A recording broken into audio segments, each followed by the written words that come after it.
माँ के दिए 25 रुपए से शुरुआत करके 25,000 में पहला होटल खरीदने वाले मोहन सिंह ओबरॉय आज द ओबरॉय ग्रुप के 7,000 करोड़ के साम्राज्य के मालिक हैं। आइए जानते हैं उनका वो सफर जो आपको आज के इस निराशा के दौर में प्रेरणा देगा कुछ कर गुजरने की। हेलो दोस्तों, आज की ये प्रेरणादायक कहानी हमें इस कोरोना के बुरे दौर में प्रेरणा देने का काम करती है। अगर आप भी लॉकडाउन और काम धंधे बंद होने से निराश हैं तो ये कहानी आपको ऊर्जा से भर देगी। ये कहानी है देश के सफल होटल मालिकों में से एक द ओबरॉय ग्रुप के मालिक मोहन सिंह ओबरॉय की। तो चलिए शुरू करते हैं। आज भले ही ओबरॉय ग्रुप का नाम बड़े अमीर घरानों में से एक गिना जाता होगा, लेकिन इसकी शुरुआत करने वाले मोहन सिंह की कहानी किसी दर्द भरी दास्तान से कम नहीं है। ओबरॉय ग्रुप की शुरुआत मोहन सिंह ओबरॉय ने की थी। इनका जन्म वर्तमान पाकिस्तान के झेलम जिले के भनाऊ गांव में हुआ था। वह एक सिख परिवार से संबंध रखते थे। ओबरॉय के जीवन की परीक्षा मानो बचपन से ही शुरू हो गई थी। ओबरॉय के पिता का देहांत जब वह 6 महीने के थे तभी हो गया था, इसलिए उनके पालन पोषण और परिवार की सारी जिम्मेदारी उनकी माँ के कंधों पर आकर ही टिक गई थी। हालातों को देखते हुए उन्होंने अपनी शुरुआती पढ़ाई गांव भनाऊ के एक स्कूल से ही पूरी की थी। इसके बाद वह आगे की पढ़ाई के लिए पाकिस्तान के रावलपिंडी शहर में चले गए, जहां उन्होंने गरीबी के बावजूद किसी तरह से सरकारी कॉलेज में अपनी पढ़ाई पूरी की। पढ़ाई पूरी करने के बाद उनके सामने सबसे बड़ी चुनौती रोजगार पाने की थी, लेकिन इस बार भी उनके हाथ निराशा ही लगी। वह कई जगह रोजगार की तलाश में गए, पर कहीं बात सही से नहीं बनी। इस निराशा ने उन्हें सोचने पर विवश कर दिया कि केवल शिक्षा प्राप्त कर लेने पर भी आप रोजगार के योग्य नहीं बन जाते। काफी जद्दोजहद के बाद भी जब उन्हें रोजगार नहीं मिलता दिखाई दिया तो उन्होंने अपने एक मित्र की सलाह ली। उनके मित्र की सलाह पर वह अमृतसर, जो कि वर्तमान भारत में शामिल है, वहां टाइपिंग का कोर्स करने चले गए। लेकिन कोर्स शुरू होने के दौरान ही उन्हें आभास हो गया कि इस क्षेत्र में भी ज्यादा संभावनाएं नहीं है। ऐसे में उन्होंने इस कोर्स को बीच में ही छोड़कर गांव वापस जाने का फैसला कर लिया, क्योंकि एक तो कोर्स की फीस, ऊपर से शहर में रहना उनके लिए बेहद खर्चीला सिद्ध हो रहा था। गांव में कम से कम रहने खाने का खर्च तो उनका बचता ही था। समय किसी से कुछ भी करवा सकता है, इसका सितम मोहन सिंह ओबरॉय को भी झेलना पड़ा। गांव लौटने के कुछ ही समय के बाद उनके चाचा ने एक जूते के कारखाने में उन्हें नौकरी दिलवा दी। वहां पर जूते बनाने और बेचने का काम करने के लिए जगह खाली थी। मोहन सिंह ने मजबूरी को देखते हुए इस काम की भी हामी भर दी, लेकिन समय का खेल कहीं या मोहन सिंह की बदकिस्मती, ये कारखाना भी कुछ ही समय बाद बंद हो गया। इसलिए मोहन सिंह को फिर से खाली हाथ निराशा लेकर वापस घर लौटना पड़ा। इसी बीच गांव के लोगों के दबाव के चलते उनका विवाह भी हो गया। उनका विवाह कलकत्ता के एक परिवार में हुआ था। मोहन सिंह ओबरॉय बड़े ही मजाकिया अंदाज में कहते थे कि उस समय मेरे पास न धन था, न नौकरी, और न ही मेरे पास मित्र थे। शायद मेरे ससुर जी को केवल मेरा आकर्षक व्यक्तित्व ही भा गया था। जिस तरह आज देश भर में कोरोना फैला हुआ है, ठीक उसी तरह 100 साल पहले दुनिया भर में प्लेग ने कहर बरपा रखा था। विवाह के बाद मोहन सिंह ओबरॉय का ज्यादातर समय ससुराल में ही बीतने लगा था। ऐसे में जब वह एक बार अपने घर आए तो पता लगा कि पूरे गाँव में प्लेग फैल चुका है, जिससे गांव के कई लोग जान गंवा चुके हैं। हालातों को देखते हुए ओबरॉय की मां ने उन्हें वापस ससुराल लौट जाने की सलाह दी। मां ने कहा कि वह फिलहाल ससुराल में रहकर ही कुछ काम धंधा करें।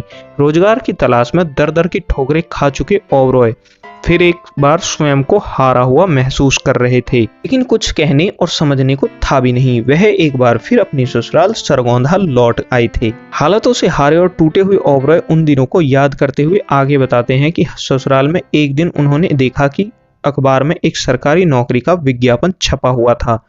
विज्ञापन क्लर्क के एक पद के लिए था, जिसकी मोहन सिंह ओबरॉय योग्यता रखते थे। इस विज्ञापन को देखने के बाद मोहन सिंह ओबरॉय बिना कुछ सोचे समझे सीधा शिमला निकल गए। इस दौरान मां के दिए 25 रुपए उनके बड़े काम आए। हालांकि बिना कुछ तैयारी के इस परीक्षा में जाना मोहन सिंह ओबरॉय के लिए भाग्य आजमाने जैसा था। शिमला जैसे शहर में मोहन सिंह ओबरॉय अपने जीवन में पहली दफा गए थे। ऐसे में उनकी नजर घूमते हुए शहर की खूबसूरत इमारतों पर पड़ी। उस दौरान शिमला गर्मियों की राजधानी हुआ करती थी। अंग्रेजी हुकूमत के सभी बड़े अधिकारी वहीं बैठते थे। ऐसे ही शिमला में घूमते घूमते एक दिन उनकी नजर होटल सिसिल पर पड़ी। उस दौरान ये होटल भारत के जाने माने होटलों में से एक हुआ करता था। ओबरॉय ने बिना कुछ सोचे समझे होटल के अंदर कदम रखा। मकसद वहां खाना खाना नहीं था, बल्कि काम की बात करना था। काफी जद्दोजहद के बाद जब उनकी मुलाकात होटल के मैनेजर साहब डीवी जॉर्ज से हुई तो मैनेजर बेहद ही मधुर शैली के व्यक्ति थे। इस वजह से उन्होंने सीधा अपने काम की बात करना ही उचित समझा। सालों से धोखा दे रही ओबरॉय की किस्मत इस बार मानो उनके साथ थी। मोहन सिंह ओबरॉय की मेहनत रंग लाई और उन्हें 40 रुपए की तनख्वाह पर होटल में बतौर क्लर्क काम मिल गया। कुछ महीने बाद उनके काम को देखते हुए उनकी तनख्वाह 50 रुपए महीने करने का फैसला कर लिया गया। कुछ समय बीतने पर मोहन सिंह ओबरॉय ने होटल प्रबंधन को होटल की तरफ से आवास मुहैया करवाने की बात कही। उनकी बात पर प्रबंधन की तरफ से हामी भर ली गई। अब वह अपनी पत्नी के साथ होटल के दिए आवास पर रहने लगे। कुछ महीनों बाद होटल के मैनेजमेंट में बदलाव हुआ और उन्हें स्टेनोग्राफी के साथ कैशियर का काम भी दे दिया गया। स्टेनोग्राफी मोहन सिंह ओबरॉय पहले से ही जानते थे, इसलिए उनके लिए ये काम भी आसान था। महज 25 रुपए लेकर जिंदगी की तस्वीर बदलने शिमला आए मोहन सिंह ओबरॉय को पदोन्नति के बाद मानो दोहरी खुशी मिल गई थी। उन्होंने अपने पद पर रहते हुए कड़ी मेहनत की और ब्रिटिश हुक्मरानों के दिल में एक अलग जगह बना ली थी। उस दौरान उनके पूरे होटल में एक अलग पहचान बन गई थी। समय ऐसे ही गुजरता रहा और एक दिन होटल के मैनेजर क्लार्क ने मोहन सिंह ओबरॉय के सामने नई पेशकश रखी। वह चाहते थे कि सिसिल होटल को 25,000 रुपए में मोहन सिंह ओबरॉय खरीद लें। मोहन सिंह ओबरॉय ने इसके लिए उनसे कुछ समय मांगते हुए होटल खरीदने की हामी भर दी। आज के दौर में 25,000 रुपए भले ही छोटी राशि हो, पर यह उस दौरान बहुत कीमती थी। 25,000 रुपए के लिए ओबरॉय ने अपनी पैतृक संपत्ति और पत्नी के जेवरात तक गिरवी रख दिए थे। ओबरॉय ने इस रकम को 5 साल में होटल मैनेजर को पूरा करके दे दी, जिसके बाद 14 अगस्त 1934 को होटल सिसिल पर मोहन सिंह का मालिकाना हक हो गया। मोहन सिंह ओबरॉय ने होटल का मालिकाना हक मिलने के बाद भी मेहनत करनी नहीं छोड़ी। उन्होंने वर्ष 1934 में ओबरॉय ग्रुप की स्थापना की, जिसमें उस दौरान 30 होटल और 5 बहु सुविधा संपन्न होटल शामिल किए हुए थे। यदि हम आज की बात करें तो ओबरॉय ग्रुप दुनिया के 6 देशों में अपनी एक अलग पहचान बना चुका है। ये कहानी बताती है कि कभी काम के लिए मोहताज मोहन सिंह ओबरॉय ने इस पूरे सफर को अपनी मेहनत के दम पर पूरा किया है। आज ओबरॉय के पास 7,000 करोड़ का ओबरॉय ग्रुप का बड़ा साम्राज्य खड़ा है।